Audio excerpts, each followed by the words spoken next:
আন্তর্জাতিক সূচির মোড়কে এশিয়া কাপের প্রস্তুতি, সেপ্টেম্বরের মহাদেশীয় আসরের আগে নিজেদের পরখ করে নেয় এই সিরিজে বাংলাদেশের লক্ষ্য। তুলনামূলক দুর্বল প্রতিপক্ষ নেদারল্যান্ডসের বিপক্ষেও তাই পূর্ণশক্তির একাদশকেই মাঠে নামালো স্বাগতিকরা।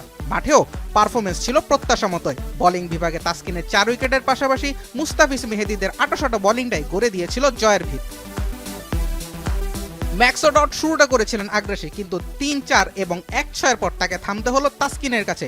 বিক্রমজিৎকেও ইনিংস বড় করতে দেননি এই পেসার। মাঝে তেজা নিদামানুরু এবং স্কট এডওয়ার্ডস ইনিংস মেরামতের নজর দিয়েছিলেন।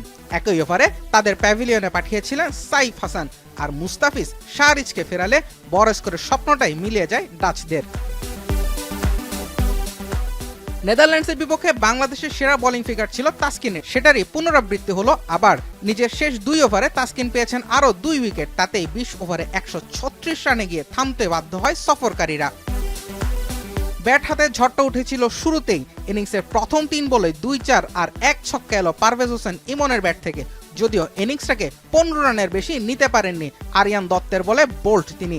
ক্রিজে নেমে লিটন দাস খেললেন আদর্শ ক্যাপ্টেন স্নক। 29 বলে 54 রান তার উইলো থেকে। দেশের ক্রিকেটে এই ফরম্যাটে যৌথভাবে সর্বোচ্চ 13-50 মালিক এখন লিটন। অপর পাশে তাকে সঙ্গ দিয়েছেন তানজিদ তামিম। 24 বলে 29 রান আসে এই ওপেনারের ব্যাট থেকে। লিটনকে সঙ্গে নিয়ে শেষ করেছেন সাইফ হাসান। দীর্ঘদিন পর স্কোয়াডে ফিরেছেন, ফেরাটাকে স্মরণীয় করে রেখেছেন 19 বলে 36 রানের মারকুট ইনিংসে। সেই সঙ্গে নিশ্চিত করলেন 8 উইকেটের বড় জয়টাও। জুবায়ের আহমেদ, এখন।